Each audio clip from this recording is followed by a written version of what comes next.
नमस्कार, आप सभी का स्वागत है नारद मुनि लाइव के खास सेगमेंट हौसलों की उड़ान में। मैं हूं आपके साथ अस्मिता और आज के हमारे इस खास सेगमेंट में हमारे साथ मौजूद है आदित्य कुमार चौरसिया। जी हाँ, आदित्य कुमार के बारे में मैं आपको बता दूं, आदित्य कुमार भोपाल के one of the youngest film maker और फोटोग्राफर हैं, जिन्होंने अपनी फील्ड में कई सारी महारतें हासिल की है और कई सारे अवार्ड्स भी अपने नाम की है। तो बहुत बहुत स्वागत है आदित्य आपका। Thank you so much. सबसे पहले मैं आपकी जर्नी के बारे में जानना चाहूंगी आदित्य की कब से आपकी जर्नी स्टार्ट हुई है, कब वो मोमेंट था जब आपको लगा कि आपको इस फील्ड में आना चाहिए, आप हमारे दर्शकों को बताना चाहे तो। देखिए, वैसे तो मैं एक फोटोग्राफी फैमिली से बिलोंग करता हूँ, बिकॉज मेरे फादर जो हैं वो इसी सब्जेक्ट को पढ़ाते भी हैं एंड जब वो 12 या 14 साल के थे वो तब से फोटोग्राफी कर रहे हैं। मैं जब बॉर्न हुआ, 2004 का मेरा बर्थ है, सो मैं जब बॉर्न हुआ तो मैंने एक टॉयज से ज़्यादा कैमराज के साथ खेला है। ओके, सो जब मैं फोटोग्राफी करता रहा so I always use to ask my father कि पापा फोटोग्राफी से बड़ा फील्ड कौन सा है, बिकॉज मेरा शुरू से रहता है कि जो भी फील्ड है उसमें सबसे बड़ा क्या हो सकता है, मुझे वो करना है। ओके, बिकॉज अगर आपको लाइफ में आगे बढ़ना है तो आपको यूनिक बनना जरूरी है। एग्जैक्टली। तो मैंने सोचा कि फिल्म मेकिंग करता। मैंने पापा से पूछा, पापा मेरे को सबसे अच्छा फिल्म मेकर बनना है। तो उन्होंने बोले एडिटिंग सीखो पहले। तो मैं क्रिस्प गया 2018 में। मैंने क्रिस्प से नॉन लीनियर वीडियो एडिटिंग का कोर्स किया। मेरे गुरु थे कुंजेश श्रीवास्तव सर, उन्होंने मुझे वीडियो एडिटिंग सिखाई और उसके बाद मैंने एक फिल्म बनाई। मतलब एक दिन पापा आए, उन्होंने बोले आज तो मैं डॉक्यूमेंट्री एडिट करनी है। सो मतलब मैंने एक फिल्म बनाई मतदान। मैं बहुत एक्साइटेड था कि यार आज तो डॉक्यूमेंट्री बनाने को मिलेगी। बहुत ही एक्साइटिंग मोमेंट था मेरे लिए। तो मैंने वो फिल्म बनाई। Public relation society of India Bhopal chapter ने मुझे उसके लिए सम्मानित भी किया एक प्रशस्ति पत्र के साथ। जी। तो ये आपका, जब आपकी ये जो पहली फिल्म थी मतदान, तो इसमें आपका क्या एक्सपीरियंस रहा? जाहिर सी बात है आपका पहला प्रोजेक्ट था, तो इसमें कई सारे अप्स एंड डाउन्स भी आए होंगे और आपके तो पिताजी ही आपके गाइड रहे, तो आपने किस सिचुएशन से कैसे कैसे इस प्रोजेक्ट को इतनी आगे तक पहुंचाया? देखिए, क्या होता है कि जब भी आप जिंदगी में पहली बार करते हैं कुछ, हो सकता है आपको सक्सेस जल्दी मिल जाए या हो सकता है आपको फेलियर मिले, पर मेरे को जो मिली सक्सेस मिली, एक इनकरेजमेंट मिला, एक बूस्ट मिला कि मुझे इतना सारा मोटिवेशन मिला, इतना सारा प्यार मिला। और लेकिन उसके बाद जैसे जैसे मैं आगे बढ़ता गया तो कुछ चीज़ें थी जैसे कि जहाँ पे टेक्निकल मिस्टेक्स थी, तो कभी कभार लोग बोल देते हैं कि इसमें ये गलती थी, तो आपका मोटिवेशन बहुत जल्दी गिरता है। हाँ, ये बात बिल्कुल सही कही। ठीक है, तो आपको डरना नहीं है। ठीक है, कोई बात नहीं, प्रॉब्लम हुई ना, आप उसको चेंज करो, you make improvements and then things will gonna work. जी।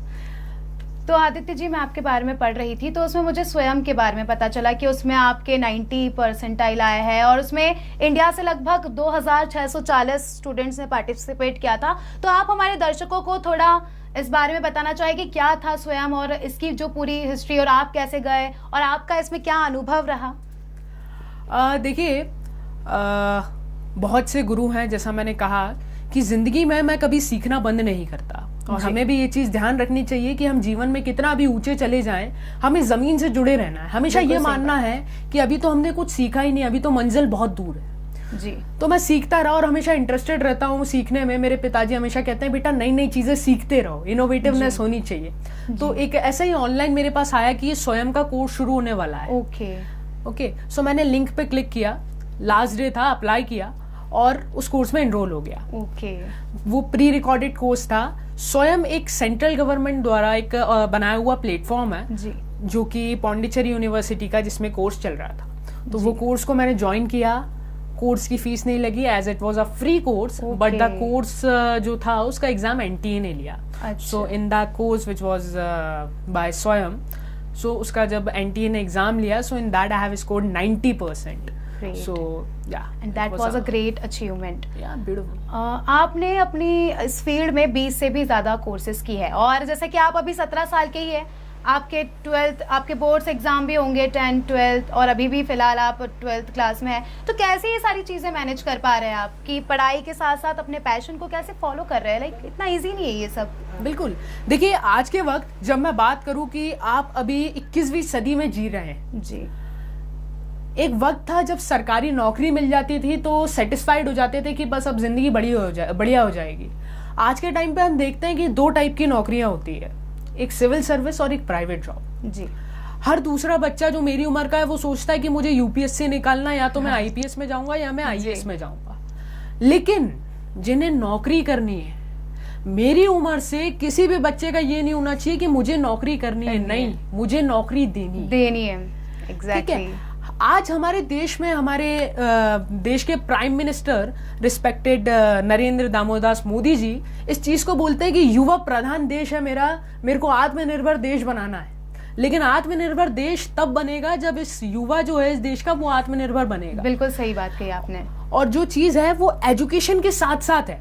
आप अगर एजुकेशन के साथ कोई स्किल लेते हैं तब आप कहलाएंगे कि आप एक पढ़े लिखे एंटरप्रेन्योर हैं, क्योंकि आपके पास स्किल भी है। देखिए, जो बिजनेस होता है कभी सर्टिफिकेट पे नहीं बनता, एग्जैक्टली स्किल पे बनता है। एक आदमी है जिसने एमबीए की डिग्री करी, उसके बलबूते पे उसने बिजनेस खड़ा किया, ठीक है। अगर दूसरे दिन वो बिजनेस गिर गया तो वो मुझे नहीं लगता कि कभी उस बिजनेस को दोबारा उठा पाएगा। लेकिन जो स्किल्ड आदमी है वो दूसरे दिन दूसरा बिजनेस खड़ा कर देगा, दूसरा एम्पायर बना लेगा, क्योंकि उसके पास स्किल है।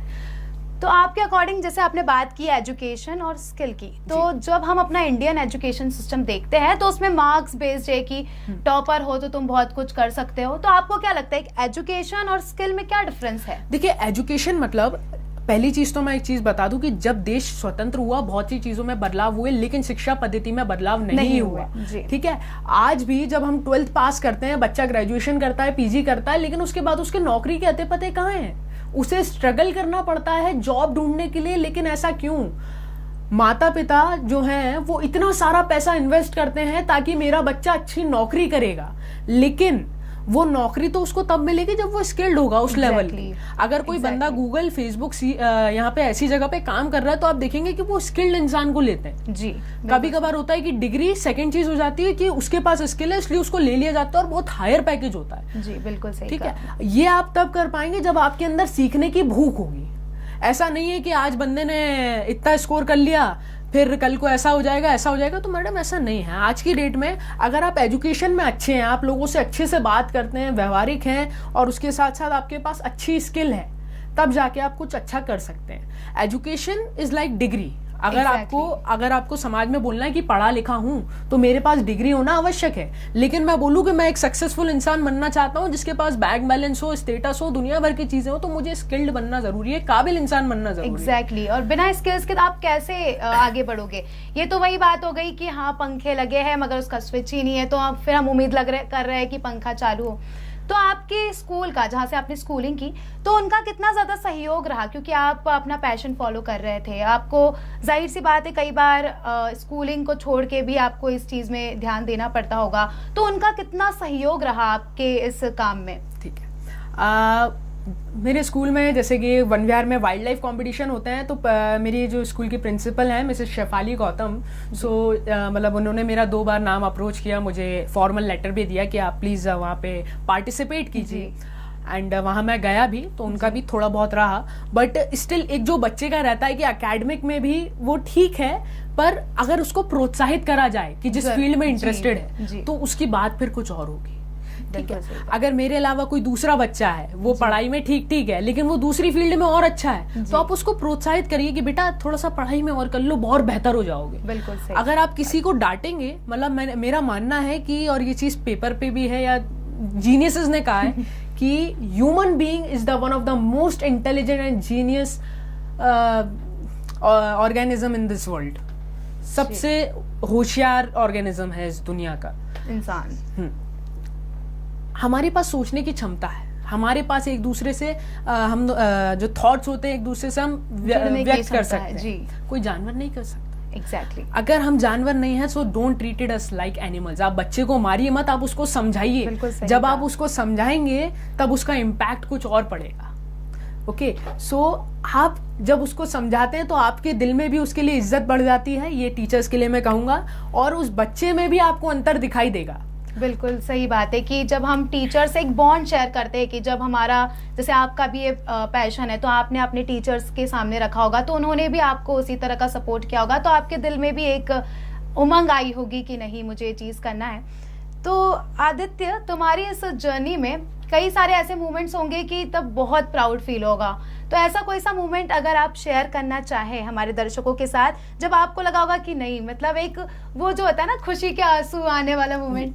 तो जी 2019 में एक 3 दिवसीय साइंस फिल्म मेकिंग वर्कशॉप थी, जिसमें चीफ गेस्ट के तौर पे मिशन मंगल के डायरेक्टर श्री जगन शक्ति बुलाए गए थे, वो आए थे। तो वहाँ पे फिल्म का प्रेजेंटेशन चल रहा था। ओके। तो उनमें से एक फिल्म मेरी भी थी। तो जब उन्होंने फिल्म देखी तो उन्होंने कहा यार आदित्य कौन है, क्रेडिट्स में लास्ट में नाम मेरा था, कैमरा बाय आदित्य। तो उन्होंने बोले कैमरा मैन कौन है आदित्य, आगे आइए आप। तो मैं जब आगे हुआ तो उनने पूछा मुझसे 2 बार उनने पूछा कि ये फिल्म आपने बनाई है? मैंने बोला यस सर मैंने बनाई है। बोले क्या शूट करिए यार तुमने, ऐसा हम फिल्म इंडस्ट्री में शूट करते हैं, क्या फोकस है, क्या एक्सपोजर है, क्या कॉम्पोजिशन है, आप जब एजुकेशन कंप्लीट कर लेंगे तब आप फिल्म इंडस्ट्री में आइए, I will give the offer. So मतलब वो जो मूवमेंट था वहाँ पे मुझे इतना बूस्ट मिला, इतना कॉन्फिडेंस मिला।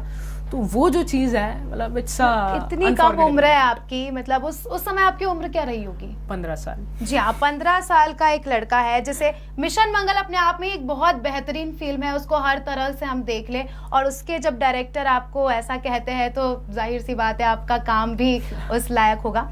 अब जैसे कि मैंने आपसे आपके इस मोमेंट के बारे में तो पूछ लिया कि आप बहुत सबसे ज्यादा खुश थे, तो कई बार ऐसा होता है कि जब हम जिंदगी में आगे बढ़ते हैं तो कई सारी बातें ऐसी होती है जो हमें, जैसे हम कुछ अच्छा कर रहे हैं तो हमें पीछे खींचने वाली भी बातें कई होती है। तो ऐसा कोई सा मोमेंट जब आप एकदम अपसेट हो गए कि आपको ऐसा लगा कि नहीं अब ये नहीं होगा मुझसे, या फिर एक उम्मीद हार जाने वाला ऐसा कोई पल जब आपको खुद से ही self doubt sort of thing आई होगी माइंड में?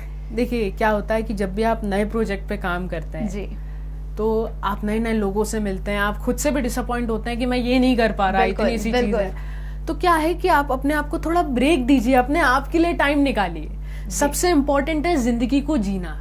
जी, आपको कोई भी चलता फिरता आदमी बोल देता है क्या फिल्म बनाई है यार, अपन बॉलीवुड में देखते हैं कि करोड़ों की फिल्में होती है जी, उसको लोग बोल देते हैं डायरेक्टर को कैसी फिल्म बनाई है। आपको हर आदमी की इंपॉर्टेंस नहीं देना है लाइफ में। बिल्कुल सही बात कही आपने। लाइफ में उस आदमी को इंपॉर्टेंस दो जिसको सुन के आप सही में आगे बढ़ सकते हो। नहीं तो बहुत हैं राह चलते लोग, मतलब क्या बोलना चाहिए, ज्ञानचंद जो होते हैं। ओके, सो आप पहली चीज तो मेरे भी जहाँ से मैंने कोर्सेज किए वहाँ पे भी कुछ लोग थे कि यार तुम तो ज्यादा जानते हो, क्योंकि कभी कभार क्या होता है कि आप उनसे बात कर रहे हो, आप टेक्निकली बात करते हो एकदम फ्लुएंट, उसमें आपका फॉल्ट नहीं है, अब आप बचपन से ऐसे उसमें रहे, अब आपने वैसे ही बात करी, तो सामने वाला कभी कभार चिढ़ जाता है कि मुझे चैलेंज कर रहा है क्या। तो ठीक है, इग्नोर इट। आप जब मेरी लाइफ में एक मेरी थ्योरी है खुद की, when you are learning so learn like a beginner, but when you are working so work like a professional. जब आप शुरू करते हैं सीखना तब आप ऐसे सीखे कि मुझे कुछ पता ही नहीं है, मंजिल बहुत दूर है। पर जब आप उस चीज को अप्लाई करने पे आते हैं ना कि मैं अब इस काम को कर रहा हूं, तब उसको ऐसे करिए कि मुझसे अच्छा कोई नहीं कर सकता, I am the professional of this field, I am the master. उस टाइम पे कॉन्फिडेंस कम नहीं होना। और इसी एटीट्यूड के साथ आपने काम किया और वो चीज हमें आज भी देखने को मिल रही है। तो आपके आइडियल कौन रहे आदित्य शुरू से ही, कि आपको जिन्हें देख के आपको ये काम करने का मन कर जाए कि नहीं यार अब तो करना है, कुछ कर दिखाना है? देखिए मैं कहूँगा मेरे लाइफ में मेरे भगवान, मेरे गुरु और मेरे best friend is my father, जिन्होंने हमेशा मुझे सपोर्ट किया। मीन्स मैं कहूँगा कि मुझसे मेरे सब अलग हो जाएं, दुनिया अलग हो जाए, but he is the one who is only there for me, and he is my father mister Govind Chaurasia. And मतलब क्या बोलूँ मैं, मतलब सब कुछ है मेरे लिए, मेरे टीचर भी, सब कुछ। मैं कभी भी किसी भी उसमें रहता हूँ। ये धरोहर है जो आपको ये मिली है। एब्सोल्युटली। तो आदित्य, कई सारी यंग जनरेशन्स भी हमारी इस वीडियो को देख रही होंगी, और आज के टाइम में ऐसा होता है कि अपना जब पैशन फॉलो करते हैं, मैं अपनी भी बात करूँ तो हमें कई सारी अपना सेल्फ डाउट्स हो जाते हैं कि क्या हम कर पाएंगे कि नहीं, पेरेंट्स मानेंगे, दुनिया क्या बोलेगी, क्योंकि हम इस फील्ड में हैं। तो उन लोगों के लिए आप कुछ टिप्स देना चाहे, उन लोगों को कुछ ऐसी बातें बताना चाहे जिससे वो भी अपने आप के लिए आगे के लिए कुछ सोच सके, और अपने जो, क्योंकि आपने अपनी फील्ड में इतनी कम उम्र में इतनी बड़ी महारतें हासिल की है, तो कहीं ना कहीं आपके शब्द भी उन्हें काफी ज्यादा मोटिवेट करेंगे, और मैं खुद यहाँ मोटिवेट हो रही हूँ आपको सुन के। तो उन्हें, उनके लिए आप कुछ आखिरी में मैसेज देना चाहें? देखिए मेरा मैसेज आपसे ये रहेगा कि एजुकेशन जो है वो सिर्फ एक दिमाग की कंडीशनिंग के लिए नहीं है, दिमाग की कंडीशनिंग आप उस चीज में होगी जहां से आप स्किल को एक्योर करेंगे। सबसे पहले अपना पैशन डिस्कवर करिए कि आपको मजा किस चीज में आता है, एंड आप जब इसको कर लेंगे, पर आई सजेस्ट यू कि आप इसको 12th के पहले कर लें, ताकि क्योंकि आगे जो टाइम है कि आपको ग्रेजुएशन भी करना है, पीजी भी करना है, और हो सके तो पीएचडी भी करना है। लाइफ में कभी एक गोल पकड़ के मत चलिए कि मुझे ये ही करना है। अगर वही गोल है तो उसमें 100% दीजिए। लाइफ में आगे कुछ नहीं हुआ तो क्या है यार, सीखा तो इतना, लेकिन ऐसा नहीं होता कि नहीं देखा, कुछ नहीं हुआ, कुछ ना कुछ जरूर होगा, क्योंकि वो ईश्वर जो है, लोग बोलते हैं कि लक होता है जी, है ना, लेकिन असल में ये होता है कि हाथ की जो रेखा होती है ना, वो ईश्वर जब देखता है कि इतनी मेहनत कर रहा है तो ये रेखा आपके अकॉर्डिंग बदलने लगती है। बिल्कुल सही बात कही आपने। तो बहुत से लोग ऐसे हैं, देखिए मार्क ज़ुकरबर्ग हैं जिनने फेसबुक बनाया, वो कॉलेज ड्रॉप आउट है, पर दुनिया के सबसे सक्सेसफुल और सबसे अमीर लोगों में उनकी गिनती होती है। क्यों? क्योंकि वो अपने पैशन को लेके, अपने गोल को लेके पागल थे। मैम एक और चीज, समझदार लोग इतिहास पढ़ते हैं लेकिन पागल लोग इतिहास रचते हैं। बिल्कुल सही बात कही आपने। तो इतिहास रचेता बनिए आप, और स्किल जो है, स्किल को कॉन्स्टेंटली लेते रहिए। ऐसा कभी मत करना कि मैंने तो सीख लिया, नहीं, सीखना हमेशा अनंत रहेगा। जैसा कि कोविड के टाइम पे हुआ था मैम, कि लोगों ने तो ये समझ लिया कि हमने तो सब कुछ ले लिया, जितना सीखना था सीख लिया बस। हाँ। पर कोविड ने हमें बताया कि यार हमारी है क्या एक्चुअली, हमारा स्टेटस क्या है, हम क्या है जी। एक वायरस ने पूरी दुनिया को शांत कर दिया, छोटा सा वायरस जो आंखों से भी नहीं दिखता। हमें उसकी वैक्सीनेशन ढूंढने में 2 साल लग गए। आज 2.5 साल बाद जाके सिचुएशन नॉर्मल शुरू हुई है।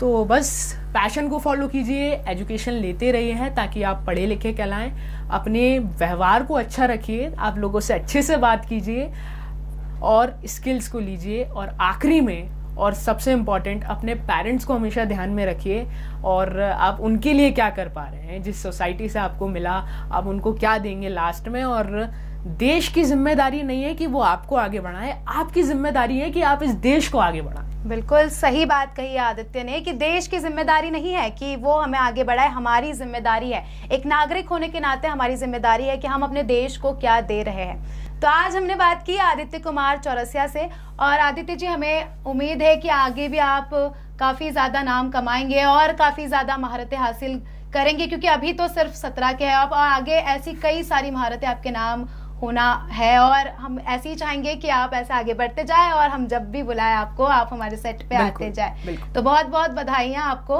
तो आपको ये शो कैसा लगा, अपनी राय हमें कमेंट बॉक्स में कमेंट कर जरूर बताएं, और ऐसी ही अपडेट्स के लिए, ऐसे ही इंटरव्यूज के लिए हमारे चैनल को सब्सक्राइब करना ना भूलें। नमस्कार, जय हिंद।